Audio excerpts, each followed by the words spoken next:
So let's talk through some of the biggest winners and losers from the 10th edition January Balance Dataslate. With big buffs and nerfs, let's talk through which armies gained or lost the most, and how happy people were in general with the changes.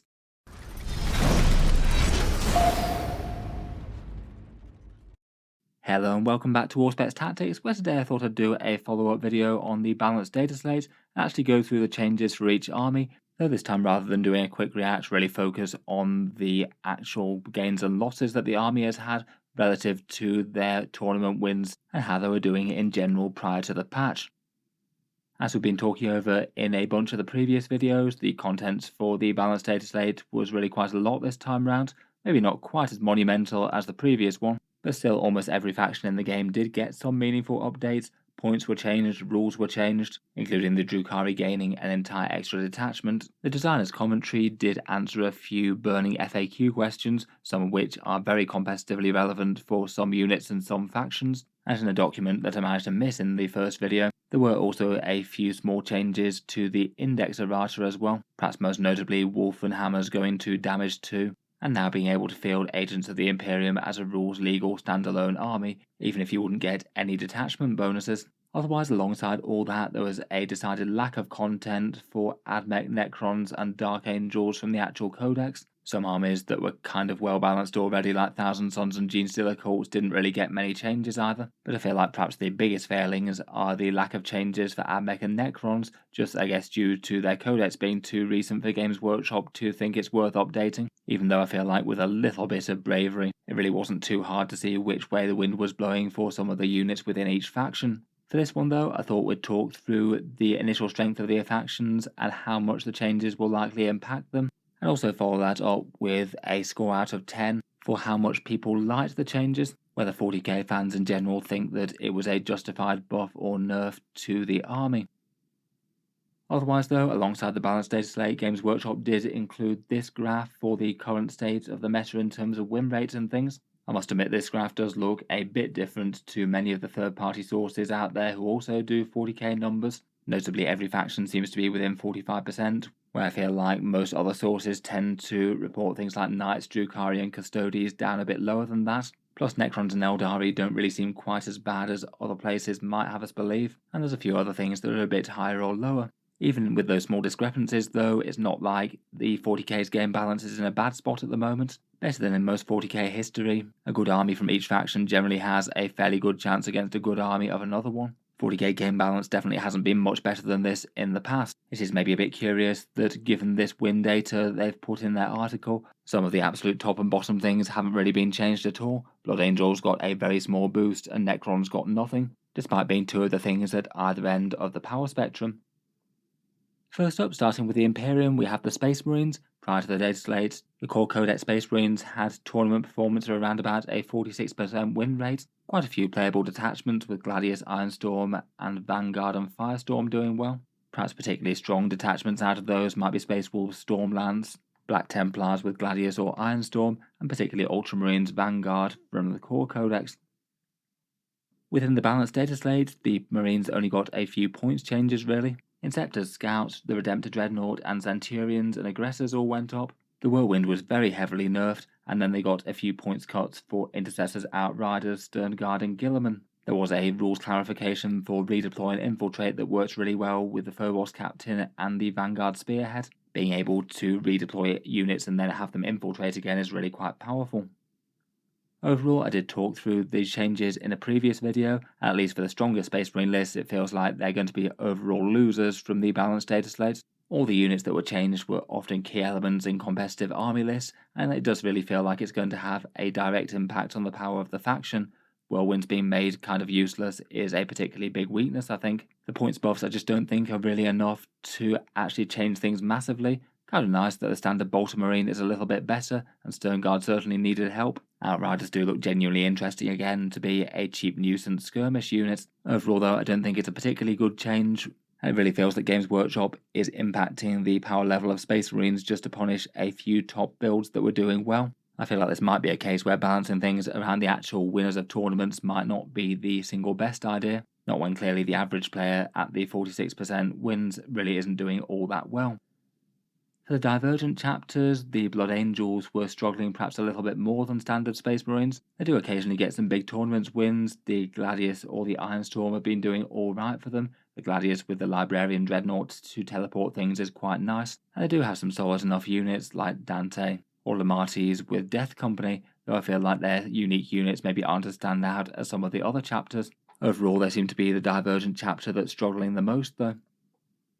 For the Balance Dataslate, they received the Space Marines rules changes, so overall a nerf as I'd argue. They got a small boost to Sons of Sanguinius, with their melee units getting +2 strength on the charge now, genuinely kind of meaningful for strength 4 things or for power fists, getting to some good breakpoints. Might make it just a little bit more tempting versus some of the core Codex Space Marines detachments. Unfortunately though, I think it was very disappointing they didn't get any points changes. Sanguinary Guard in particular looked like a unit that could obviously need to go down a little bit, but Games Workshop chose not to. Overall, fan reaction to the changes hasn't been too bad. They rated the Blood Angels change a 6 out of 10 overall, and I feel like the Sons of Sanguinius buff maybe is quite a nice feels-good change. Anyone using the classic Blood Angels fluffy detachment will get a boost. Unfortunately though, for any sort of optimised army list, I feel like this is going to be overall a nerf just due to the Space Marine datasheet changes, plus lots of the index still remaining mediocre. I'd kind of expect them to still be one of the very weakest armies in the game after this, so hard to be too positive for me.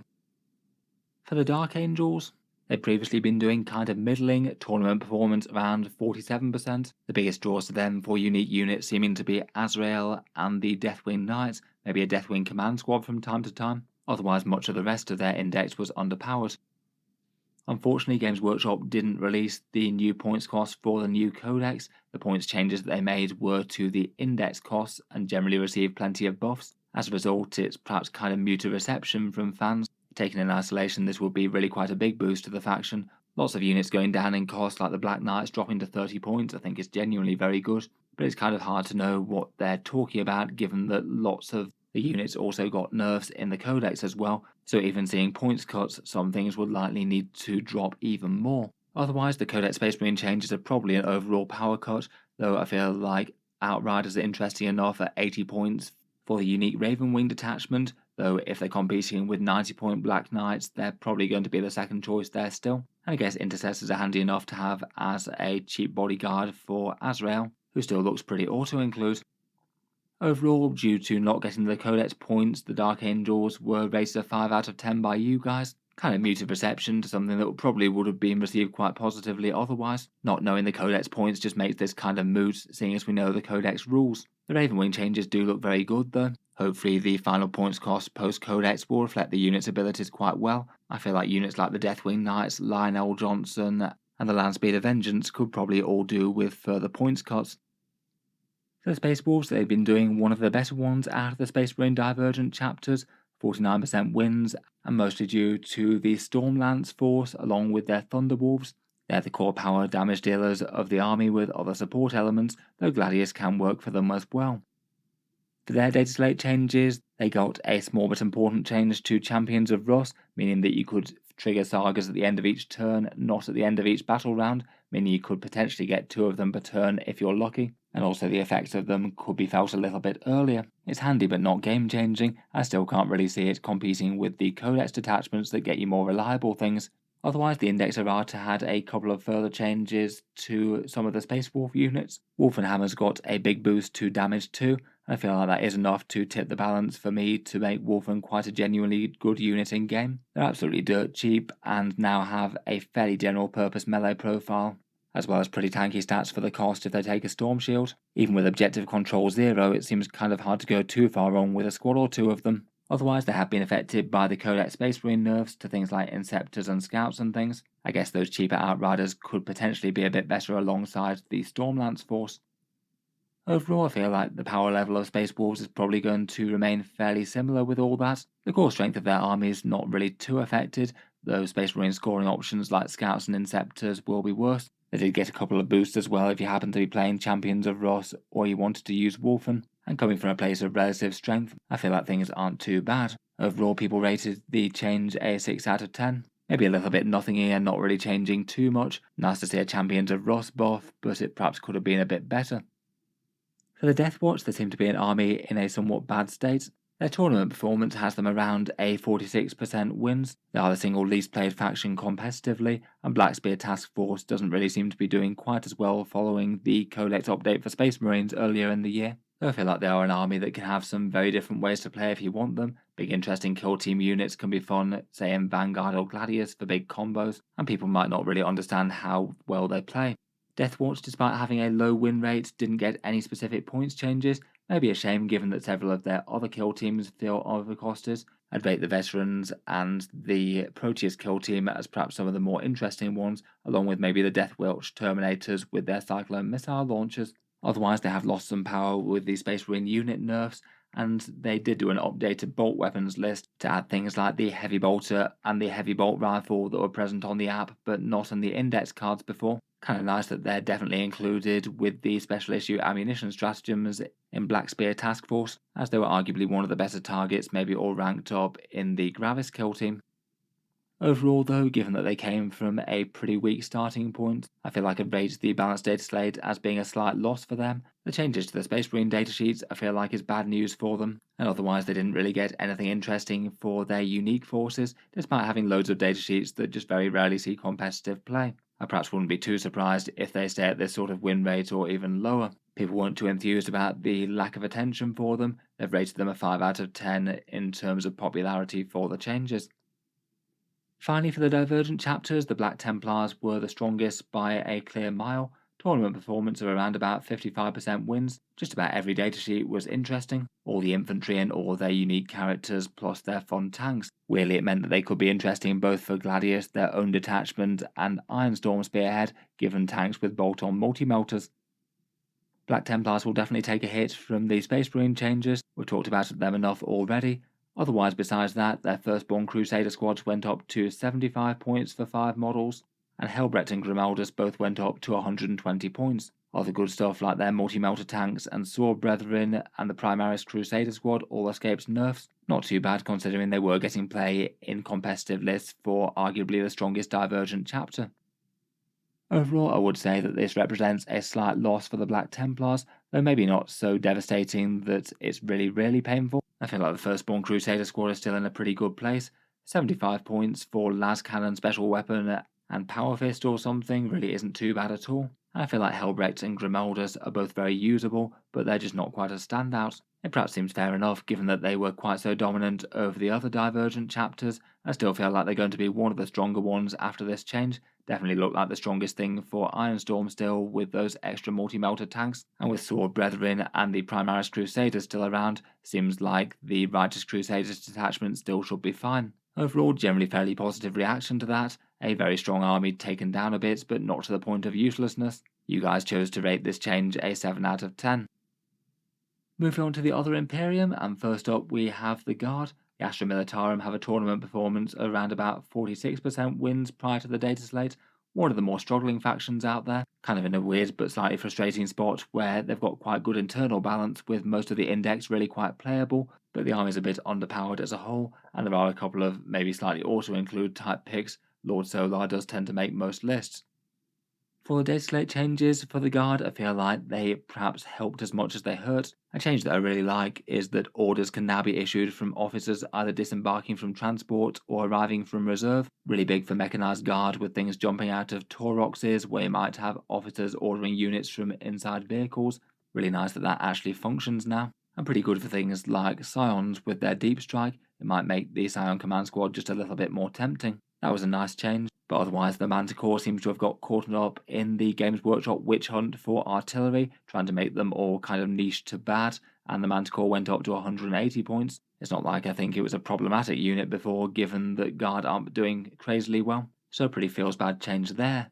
The reinforcement stratagem is also a bit weaker following the FAQ document as well. They've clarified that if a squad was battle shocked when it dies, it can't use reinforcement stratagems after death. So it means that if you had one of your infantry units that was battle shocked, then you wouldn't be able to recycle them for 2 CP, which could be quite impactful for any army relying on that as an option. Overall, between those, it's some good and some bad. I'd say they're perhaps pretty much neither winners nor losers. I don't feel like their tournament performance is going to change massively, given that they do have lots of other fairly credible options to fall back on, just nothing that's particularly standout. Overall, though, people really aren't too happy with this one. You've rated it a 5 out of 10 on the popularity vote. I think it seemed to most people that Guard just needed something to give them an overall power boost to get them more back into the midfield, and that's very much not what they got in this data slate. Next up, we've got Adeptus Custodes, generally considered to be one of the weakest armies in the game previously. A win rate at tournaments were around about 43%. They dropped really quite considerably from the first balance update, being one of the strongest armies in the game, then taking nerfs on all fronts, down to being one of the weakest. For their changes, they got the update that their detachment rule now gives them a 4+ save against devastating wounds as well as mortal wounds. I feel like that was just common sense really, given that they basically had a detachment rule that did near enough nothing. It goes back to being a meaningful durability increase against a lot of things out there. Otherwise, points went down for the Allarus Terminators, the Wardens, Custodian Guard, Virtus Praetors, and the Captain on Jetbike. And there was one handy clarification to Trajan Valoris's Ignores Modifiers boost that does work on things that modify AP like Armour of Contempt, or things that modify damage like -1 damage rules. That was kind of debated before, so arguably he's got a small stealth boost there.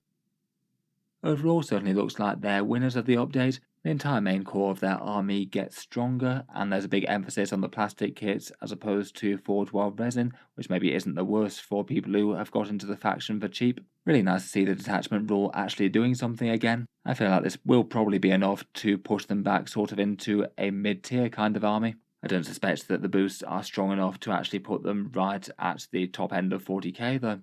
Overall looks like a generally popular change, it's quite well received, and you guys rated it an 8 out of 10. For Grey Knights, they've done a little bit better since the last balance update, moving up to around about a 46 to 47% win rate. Typically army lists tend to revolve around big blocks of teleporting Terminators as the primary threats in the army, maybe adding in some things like Purifiers or some strike squads to help with objective control. The big change that the Grey Knights got was trying to make their Dread Knights more relevant again. It definitely was the unit that most needed attention given that they were seldom played in competitive, and the way that Games Workshop chose to do this was to up their damage output, going for a rules change rather than a points change. I really think that this was such a good decision, to be honest. AP -2 and ignores cover on the heavy side cannon just makes it a lot more threatening against enemy heavy vehicles, and the hammer and greatsword getting +1 weapon skill means that their melee damage is also a bigger risk for enemy heavy hitters. I feel like that's probably the sort of profile they should have had at the start. They really needed to be the units that could deal with enemy tough units, things like monsters and vehicles, and with the previous stat line they were perhaps more suited to purging enemy infantry. Otherwise, the Librarian got a nerf down from 110 points to 100 points, a small nerf, but they'll likely still be played, I think. Overall, I rate the Grey Knights as slight winners here. Having Dread Knights come back to be a far more credible unit I think is absolutely great for them. It was kind of weird to see their big unique heavy thing just not very good at all. I'm not sure the Librarian nerf was really all that necessary, but I guess they were played far more than the other characters. It might help a tiny bit with internal balance, though the mortal wounds are still great. Overall seems to have gone down fairly well. Overall a 7 out of 10 rating for you guys in popularity. Far less good news for the Admech though. Their tournament performance is still in the early days with not that many people playing them, so numbers are a little bit shakier.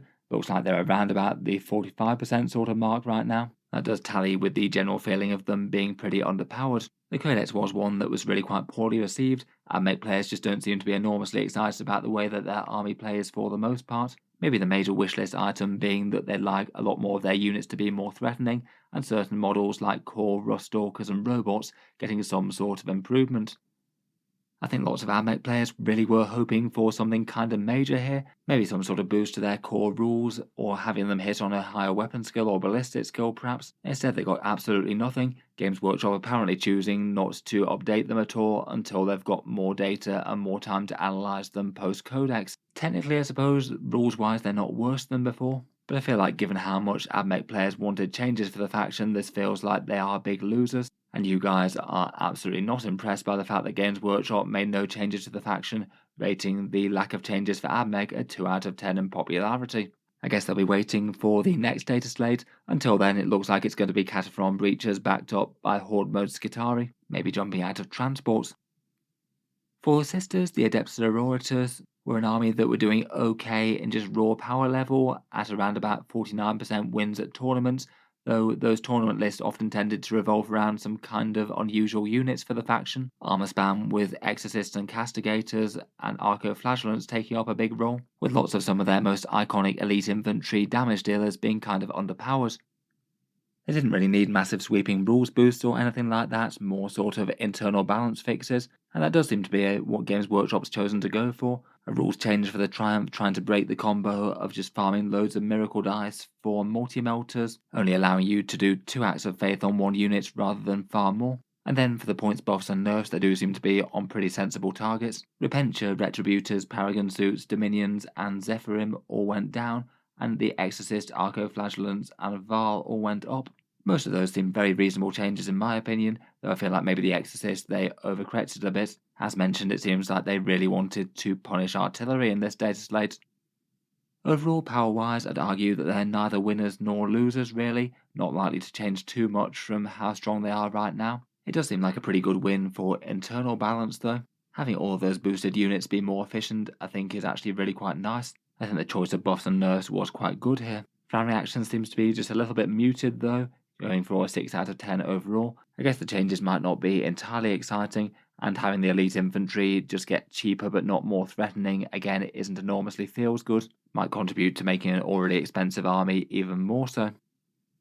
Next up we've got the Imperial Knights. Along with the Custodes they had a rather painful fall from grace, dropping from one of the strongest armies in the game to one of the weakest. Tournament wins somewhere around 44% right now. They really took multiple layers of nerfs. This currently tend to be things like Canis Rex, a Knight Crusader, backed up by some Warglaves, and maybe a Helverin or two. For their changes, lay low the Tyrants from the Code Chivalric got slightly better, and really quite a lot simpler as well, with just the more standard reroll, 1 hit roll and 1 wound roll per attack, rather than specifically having to be ones. Paired with that, almost every single unit in the roster went down. Every single big knight did, and tended to drop by around about 30 points or so. The Helverin went down 10 points, and only the Gallant and Warglaive were unchanged, plus the vast majority of the Forge World Knights went down as well. Even though the staple Warglaive didn't see any sort of points improvement, I think that the change to lay low the Tyrants will be particularly good for them, given their thermal spears. Overall, I feel like perhaps it wasn't the most interesting way to boost the Knights, but definitely will do so. A stronger reroll ability is no bad thing at all. Points cuts seem reasonable enough given that they'd gone up by quite a bit already since the launch at the start of 10th edition. I feel like maybe one thing that Knight players were hoping for a bit were Bondsman abilities to go back to the way they were and affect the Questoris models again, but it seems Games Workshop haven't chosen to go that way, which does make those Questoris rules a lot less impactful. Otherwise, doesn't really look like the balance of the big Knights has really changed all that much. I still think that the Crusader, Canis Rex, maybe the Warden might be the standout ones. The Castellan perhaps isn't looking too bad as well at 525. Overall, slightly muted reaction with you guys at 6 out of 10 for this one. Maybe just less interesting than rules boost like the Bondsman abilities coming back, even if it's definitely going to put the army far more back into the mid-tier. Finally for the Imperium, we've got the Imperial Agents. Not really an army in their own right for most purposes, though technically now they can be. Previously, the Calidus Assassin was by far the biggest staple in tournament lists, jumping on and off the board to do secondary objectives and things. Some of the Inquisitors and other Assassins seeing slightly more occasional play.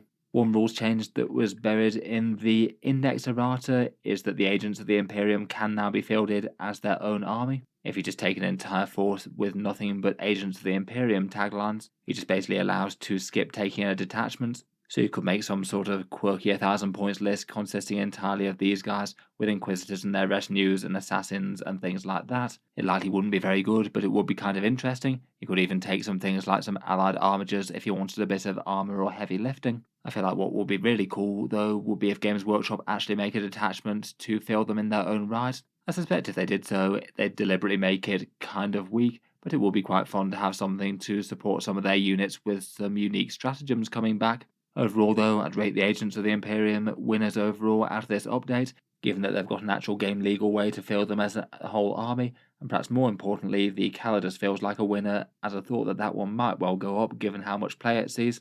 but Games Workshop allowed her to continue her reign of confusion for another few months. Moving into the realm of Chaos now, and the standard Chaos Space Marines were one of the strongest armies in the game prior to the update. Tournament win rates were around about 55%, rivaling Aeldari for actual numbers of tournament wins for a while, and lists did seem to be really quite convergent on just a few units, things like Chosen, Warp Talons, Accursed Cultists, and Obliterators and Forge Fiends, all using the fairly crazy synergies that they can do with the Marks of Chaos plus stratagems. It does seem like Games Workshop have hit the Chaos Space Marines with really quite a lot of things on all fronts. For the rules changes, you can't have a different Marks unit inside a different Marks transport, so no more undivided Chosen in Nurgle Rhinos as was the fashion before. The Dark Obscuration stratagem only blocks shooting to 18 inches, Profane Zeal is now undivided only and just the reroll to wounds, though it's still quite good for them, don't get me wrong. Accursed Cultists got toned down by being OC1 and only heal on your turn, plus a points at nerf, and basically all the staples out of the cookie cutter chaos list all went up a little bit. Warp Talons, Obliterators, Forge Fiends, Dark Communes, Chosen and Chaos Lords. They've also seen a small nerf for allied demons as well. If you want to take an allied demon unit, you need at least one battle line for the god-specific things, and Nurglings aren't quite as efficient as they used to be at 40 points. Overall, I would rate them as fairly big losers out of this update. I think it's always a bit painful when Games Workshop hits things with both points and rules updates at the same time. I honestly feel like either one or the other of those sections might genuinely have been enough to make Chaos Space Marines a fair bit more reined in. I honestly feel like the points changes alone would probably have been enough to put them right back into the mid-tier, but still remain a strong army. The rules changes just seem a little bit painful on top of that, though maybe do seem perhaps the more sensible way to address the faction, given they just have perhaps crazy amounts of power coming out of those marks and stratagems compared with many other armies in the game. Overall, I feel like Chaos Lists will definitely be shaking things up, and new ways of play will be coming through with other units, and I feel like there's still enough strength in the index to be really quite a scary army. They'll place them probably more sort of solid mid-tier, as opposed to standout tournament dominating. Looks like the internet at large has generally reacted quite well to this, a 7 out of 10 rating for you guys on the vote. I must admit Chaos Space Marine players are probably none too happy about this though. Sticking with the Chaos armies that are most unhappy about their Balance Dataslate update, the World Eaters were doing kind of well before, though not as well as Chaos Space Marines. Win rates of 52% at tournaments, and I must admit I did think that they were really quite a well-balanced codex before. Pretty much all of their iconic units usable to some extent or another, though given their limited unit pool and playstyle, tournament list did seem to be a bit convergent on some of the exact same picks. For their Sins of Wrath though, Games Workshop really have hit the World Eaters surprisingly hard with nerfs in this one. Favour of Khorne only being used once per game makes it far more questionable to buy in as an enhancement. The Demon Prince Invulnerable save buff was nerfed, which I'm really not sure why that was the case. It wasn't like it was super strong anyway. The Berserker Glaive, one of the best enhancements, loses its charge bonus for plus D3 attacks and damage, and then that's been combined with points nerfs to staple units, 8-bound and Exalted 8-bound, the Master of Executions, and Khan. Though a couple of things did go down a little bit in the Forge Fiend and the Khorne Lord of Skulls, which admittedly isn't too bad in World Eaters. On the right boards and tables, that can be a real menace, particularly at this new lower points cost. If you were using any allied Khorne demons as well, they did get a bit more restrictive, again needing some bloodletters if you want to take any others. Overall, I must admit this feels like a surprisingly punitive change for the World Eaters. I'd rate them as big losers out of the Balance Dataslate. Just seems like some of these are kind of overkill for a faction that was really not that far from being fine. Seems that after those changes there might be a bit more of an emphasis on Berserkers, and I'm sure Angron will still be an absolute staple, even if he is a bit more swingy as to coming back or not. This one hasn't been a particularly well received change. You guys chose to rank it a 4 out of 10 overall. I would agree, to be honest. I think they could have afforded to be really quite a lot lighter touch with this. For the Thousand Sons, I think they were considered a generally fairly well balanced army. Tournament win rates around about the 48 to 49% mark, a few grand tournament wins, and most of their more iconic datasheets being at least fairly playable, with the focus being Rubric Marines led by Sorcerers or Infernal Masters.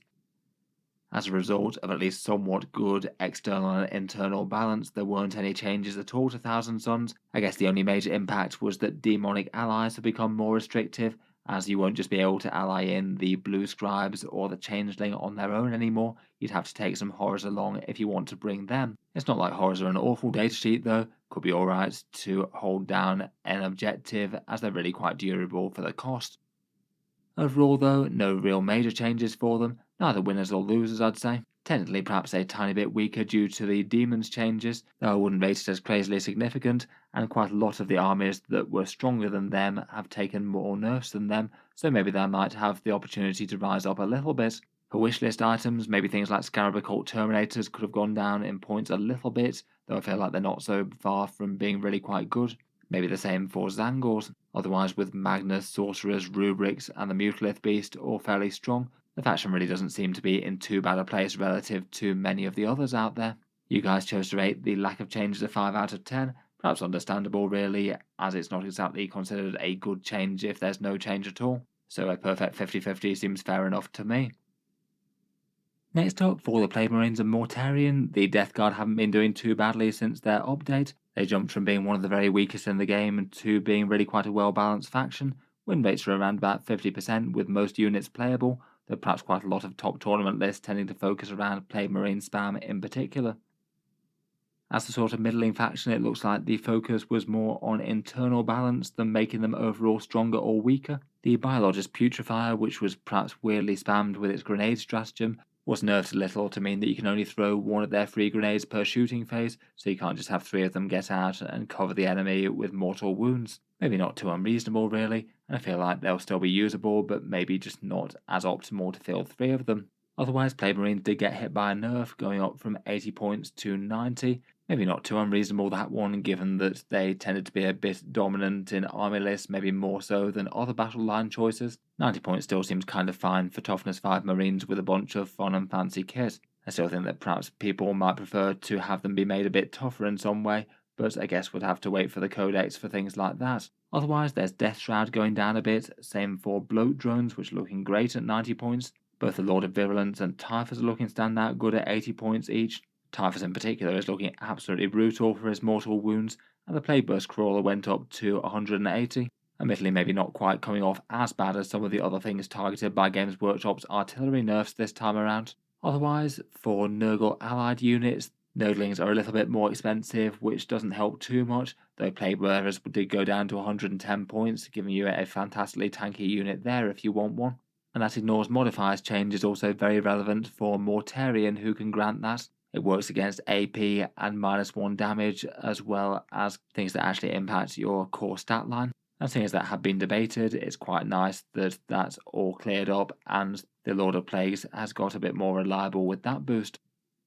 Overall, I feel like the Death Guard strength probably won't change too much with that. Probably not the worst for internal balance, with a slight less emphasis on Plague Marines, though they still look very playable. Maybe having a few more Bloat Drones and Death Shroud in there. I feel like perhaps the single biggest miss of the data slates might be that Blight Lord Terminators weren't buffed. They seem to be run far less than the Death Shroud on average, so I don't know why Games Workshop didn't choose to boost them in some way, as opposed to make the Death Shroud cheaper.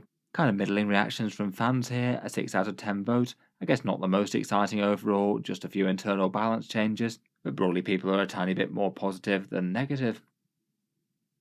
Next up, for Chaos Knights, they were not doing too badly with tournaments. Win rates are around about 50% and had been doing a lot better than their Imperial brothers. Fairly strong but not oppressive. Maybe their main issue was that all the top lists were running nothing but War Dogs, which seemed kind of sad as it's a rare player that gets into Chaos Knights specifically for War Dogs and has no interest in the big boys. Games Workshop does seem to have really tried to address that in this data slate, which I think is what people wanted more or less. The Wardog Brigand went up 10 points, which is definitely a nerf to the faction given that a lot of competitive lists were spamming them, but that's backed up by points drops to the Abominant, Desecrator, Tyrant, and the Wardog Executioner. The Abominant in particular gets a particularly nice boost, dropping all the way down from 455 to 400. That was definitely one that needed attention more than most.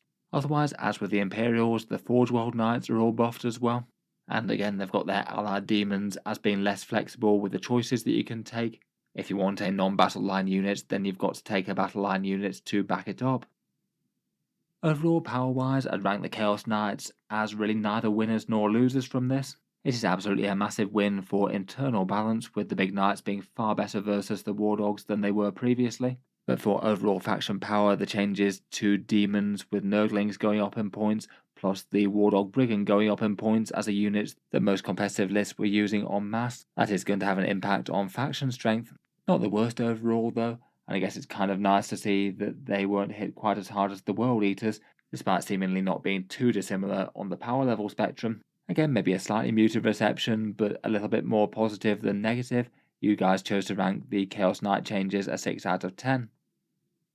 Finally, for the Forces of Chaos, we've got the Chaos Demons. They were having win rates of around about 46 to 47% prior to the data slate, sort of lower mid with their best lists, though in general people weren't too excited to play them. Quite a lot of the index did feel really quite weak. They hadn't been having too much performance at a grand tournament level either. Aside from the allies changes that we've talked about, and I guess technically more affect other factions, Games Workshop chose to make a massive amount of points changes for these guys, more so than anyone else. There were 2 nerfs to the objective securing nurglings and the very cheap lone operatives that are the blue scribes, but otherwise a hefty chunk of the index went down in cost. Changes to bloodletters, blood crushers, plague bearers, and demonettes. The Great Unclean one went down, and he was already alright with the Feel No Pain enhancement, and lots of other data sheets went down here besides. Overall, it's definitely a feels-good change for Chaos Demon players. Lots of units that you might not have been too tempted to take before are now looking a lot more interesting. The lesser demons are looking better as actual damage dealers than they were. I feel like it's a boost both for internal balance and overall faction power level. You guys have reacted fairly positively, ranking the changes a 7 out of 10. Moving on to the Xenos, and starting out we've got the Aeldari, the strongest faction in Warhammer 40K besides perhaps Necrons before the data slate, winning more grand tournaments than just about any other army, one of the most played factions competitively, and they've just been monstrously strong since the edition started, despite having 2 waves of fairly heavy nerfs. To try and rein the Aeldari in a bit, this time Games Workshop decided to hit them with a number of rules changes, more so than points. Strands of Fate was cut in half really, from 12d6 that you could slot into other roles to 6d6, which really does weaken the faction rulers and is perhaps a little bit sad for them. The Excellent Fates Messenger enhancement now only affects the bearer, so it's just not quite as powerful for making Wraithguard flatly better. Phantasm was changed to d6-inch movement, which is still a massively powerful stratagem, but is no longer reliable. You could spend a CP, then just roll a 1 and still have your unit just sitting out in the open. The Night Spinner was changed slightly to be -2 to move, advance and charge. I think overall that's perhaps a bit more of a consistent movement debuff and is a little bit less painful for certain armies. And the Incalm was changed so you can only teleport once per turn and only on your turn as well. 2 pretty major nerfs to its ability to jump around the board. Otherwise there were a couple of small points increases, Wraithguard going up to 190 and the dreaded Night Spinner going up to 210, really quite an expensive artillery piece now, and also it had that rules nerf. Overall, they're definitely weaker as a faction on all sorts of different fronts. The rules nerfs have done fairly well to target the things that were maybe being abused the most. I feel like even despite these changes, Aeldari are probably going to remain solidly playable. The faction definitely has lots of strength still. Their anti-tank weapon platforms are really quite vicious with the battle host rerolls. Their objective securing units are still really good. They still have really nice characters, and the avatar of Cain wasn't really hurt too much by these changes. Overall, I'd expect them to be a bit more mid-tier compared with where they were. I feel like the days of Aeldari being the single strongest faction in Warhammer 40k, though, are comfortably over for now. It seems that the internet really isn't exactly displeased by this. You've chosen to rank these changes an 8 out of 10 for how good they were. Next up, for their Dark Kin, they were on the other end of the power scale of 40k. Win rates are around about 43%, and generally considered one of the weakest factions in the game, a low player rate, and an army roster that wasn't really that exciting, very dependent on spamming Dark Lances. To try and right the scales a little bit, Games Workshop gave a fair few boosts for Drukhari, the Archon being able to lead Incubi, Pain tokens giving you an extra AP -1 in melee, a new detachment in the Sky Splinter Force, which looks actually genuinely quite terrifying for units jumping out of transports. For 1 CP, you can basically have a unit make a charge from a transport that could be 24 inches away from where it started on average, and then also have the Lance melee keyword when they get there.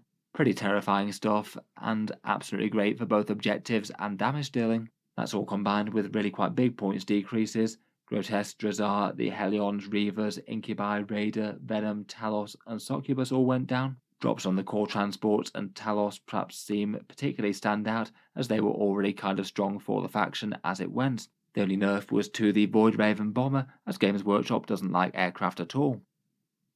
Overall, the Drukhari do seem like really quite big winners of the data slate. The rules are both enormously better and also more fun as well. I feel like Melee has been helped out by that Pain token buff, which was one of the ones that I was kind of specifically hoping that they'd do. It does seem like quite an even way of making the balance a bit better between spending them on range versus melee. I genuinely wouldn't be too surprised if they actually wind up being one of the stronger armies in Warhammer 40k after this. I guess we'll have to see what sort of things come out of their builds once the faction settles a bit. People are generally very pleased with the effort the Games Workshop have made for the Drukhari though. You've chosen to rank this a 9 out of 10. Generally a feels good boost all round, an army that was really bad that gets both rules boosts, a new detachment and points drops. It's going to be a feel good change for many. For the Tyranids, their win rates were around about 47%, putting them at a sort of mid to lower mid tier in 40k. Their codex, I think, was fairly well done, as it has wound them up with several usable detachments, Invasion Fleet and Vanguard Onslaught doing rather well, and Synaptic Nexus and Unending Swarm being fairly playable too. For their points changes, this was an opportunity to fix really quite a lot of units that were either a bit overcosted or maybe a little bit stand out for Games Workshop. On the buff side of things, they had improvements to Genestealers, the Broodlord, the Norn units, the Screamer Killer Carnifex, and the Tyrannifex, Toxicrane, and Trigon. For the nerfs, Pyrovores, the Neurolictor, the Death Leaper, and Gargoyles all went up, though mostly not by too much, bar the Neurolictor, which went up 15. And perhaps one thing that could have unsettled NIDS on a competitive level would be any change to Objective Control 0 units doing secondary objectives, but it looks like that hasn't happened this time round.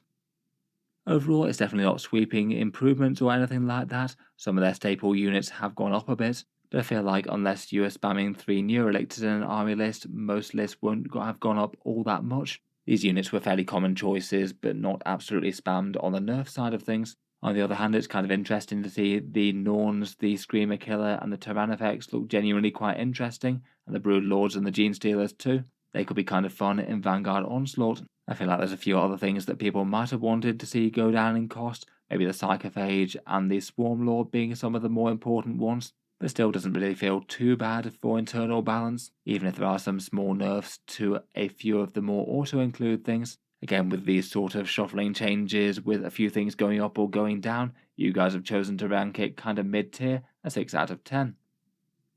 Next up, we've got the Genestealer Cults, who have win rates of around about 49%, fairly well balanced considering what they were at the start of the edition, with their crazy respawning automatically shenanigans. Most of their army builds tend to focus really heavily around their battle line units, things like the Neophyte and Acolyte hybrids, maybe with certain character support like the Primus or the Reductus Saboteur. For the changes, there was basically one boost and one nerf.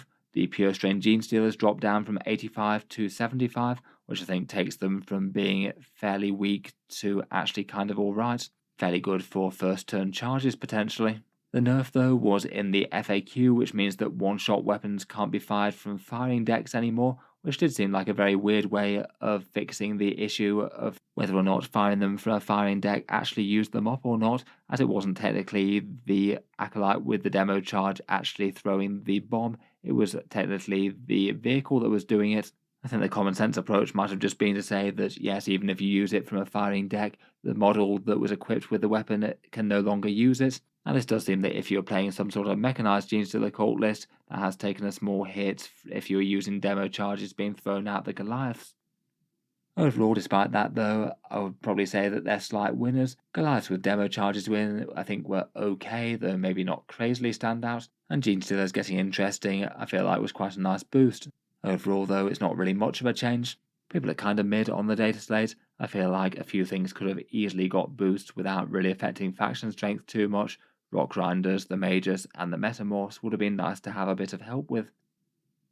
For the greenskins, the Orks were doing kind of well in 40k, around about a 51% tournament win rate, one of the stronger factions out there, taking home a solid number of tournaments, and lists generally tending to be really quite heavily skewed towards melee rush, often things jumping out of trucks and with a lot of squighog boys. Given that they were performing okay, I feel like the Orks made it out of this surprisingly well. Lots of boosts to units that weren't quite as commonly seen. The Battle Wagon and Kill Rig dropped, and by quite a lot. The Orktober buggies all generally went down in points a bit. Killer Cans dropped quite a bit from 150 to 125, and the Morkanaut went down too. Some of their staple units went up, but only by small amounts. The Truck and the Knobs I still think are absolutely fine, having gained 5 points. Squighog boys took a slightly bigger nerf, going up from 110 to 125, still playable but feeling less standout now. Overall, I really don't think it's changed too much for Orks, helped their internal balance a bit, but I don't think that it's going to significantly impact how strong they are. I feel like for competitive units getting better, the Battle Wagon and the Kill Rig are both worth a second look at that very much lower points cost. Might tempt a few more people away from trucks, and Killer Cans can get you a whole bunch of vehicle wounds on the board for a lot cheaper now, which is kind of fun. In any case, their codex is coming fairly soon, which will hopefully have a much bigger shake-up on power. It'd be nice to see a few things flavoured around clans, or maybe some of the other iconic Orky ways to play. Maybe some Dread Mob or Speed Freak support. Again, for popularity, this one's received a bit of a middling 6 out of 10. Not all that exciting, and a few nerfs, but not really too bad overall. For the Leagues of Votann, they were one of the stronger armies in Warhammer 40k, getting a tournament performance of around about 54% wins, fairly good win rates, but seeming to struggle at the absolute top levels of play, at least compared with things like Chaos Aeldari or Necrons. Out of their fairly small unit list, they had nerfs to just 3 of them, the Sagittor going up to 115 points, the Brockia Thunderkin to 85, and the Einhir Hearthguard to 160. These ones don't feel too bad as targets for the nerfs. They did feel like the 3 units that were perhaps most consistently played. Overall, I'd say that the Leagues of Votann are slight losers here. It's not like they have a whole load of other choices to fall back on. I guess it's up to the relative value of things like the Land Fortress, the bikes, and the characters. I feel like just a 10-point nerf on the Einhir Hearthguard is still going to have them as a very efficient unit. Overall, they're going to be a lot more mid-tier, though plenty of their rivals did get hit harder. Things like World Eaters, Aeldari, and Chaos got harder nerfs than this, so it might not be all bad news. Overall, sort of middling popularity once more. You guys rated the change a 6 out of 10. Next, for the Tau Empire, they were again doing kind of alright in 40k, 50% wins and fairly balanced overall. At least compared with quite a lot of other factions out there in 40k, their internal codex balance is better than most. Most of their units are playable in some form, and you definitely can't say that for many other factions, or at least the ones that have as many units on offer as the Tau do. For their changes, the non-Cold-Star commanders went down to 80 or 90 points, still going to be competing kind of hard against the big movement buffs that the Cold-Star can bring though. Crisis Suits went up from 180 to 200, that'll hurt on a unit that's one of their core damage dealers. Riptides went down from 180 to 165, by far the lowest points cost that they've ever had in 40k's history, and the Vespid Stingwings drop a bit from 75 down to 65 for cheap scoring. I was wondering if they might nerf the Forge World Tetras a little bit, which the entire army list seems to be a bit dependent on at a competitive level to amp up damage, but it seems that they chose not to. Overall, between those, I'd say that it wouldn't change the Tau too much perhaps. The nerf to Crisis Suits definitely is painful. If you want 6 of them, then that's 40 points gone. That might mean that people are just a little bit less inclined to spam multiple units of them. Out of the others, I'd say that perhaps the single biggest winner is the Riptide. 165 points I think has this unit as genuinely good. It's still not exactly a stellar damage dealer, but it's very tough with its 2+ save and 4+ invulnerable save. Putting that many big chunky wounds of Battlesuit on the table for 3 of them for around 500 points is really quite scary. Wouldn't be too surprised if a few more Tau players give Triptide a go. In any case, these balance changes probably won't last all that long given they've got a new codex coming out kind of soon. Again, players seem to be kind of mid to accepting of these. You gave them a 6 out of 10 rating. Finally, last but not least, and perhaps threatening to undo a lot of the good work that Games Workshop has done for balance in the dataslate are the Necrons. Along with the Admech, their lack of changes I think is perhaps one of the single biggest disappointments of the update. Their codex has only been out a couple of months, but it's pretty clear that they're very strong. loads of tournament wins and a win rate to rival Aeldari, and they do seem to be the single most commonly played army at tournaments, both being a popular faction and currently very strong. They tend to use Hypercrypt and Canoptech Court, and for their core units it often tends to revolve around Immortals, Wraiths and Catan. Necrons of course got absolutely no changes in the balance update. Along with AdMech, it seems that Games Workshop just don't want to make changes to the codex this close to it having been released, though I feel like they are going to be having some hefty rebalancing in the next update. I must admit it does feel a bit frustrating, given that there's just some units that are really clearly overtuned and underpowered. I feel like a lot of people could have told you that just from the first look through the codex when we knew their points. In particular, the Catan are just weirdly undercosted, perhaps the single most undercosted datasheets in 40k right now. They don't have much movement, but you can get around that with Hypercrypt, and even if you just run them up towards midfield objectives, the opponent's going to have some problems caused by them. Wraiths also seem kind of oppressive over the rest of the codex, just being the toughest frontline unit, and Immortals are far better than Warriors, who could definitely use some sort of help. Overall, their absence of changes definitely has the Necrons as big winners here. They are pretty likely to be the single strongest faction in Warhammer 40k right now, given that they had sort of Aeldari levels of power before, and all their rivals took major nerfs, whether it was Aeldari, Chaos, Leagues of Votann, Black Templars, or any of the rest. Just given how well they were doing before with all these rivals not nerfed, it's kind of hard to see how they possibly couldn't be a problem, and I feel like unless Games Workshop follow up the Balance Dataslate with further changes, we're likely to see Necrons topping a whole ton of tournaments until the next update. I think this fact isn't lost on a lot of people out there, and people chose to rate this lack of change as a 3 out of 10 in popularity. Definitely ending on a bit of a negative note there, but besides Necrons and AdMech, I would say that broadly they've tended to make changes in the right direction for most factions, and just because there are a couple of errors or weaknesses, it's not to say that they haven't done a lot of good work here. Lots of the armies that were notably weak got both points and rules boosts, and for many of the mid-tier armies, internal balance was improved, and for the top armies, the nerfs did tend to fall on things that were genuinely some of the strongest options. I do feel like people really like to focus on the negatives, but there's no doubt in my mind that this will leave the average Warhammer 40k army more balanced against the field.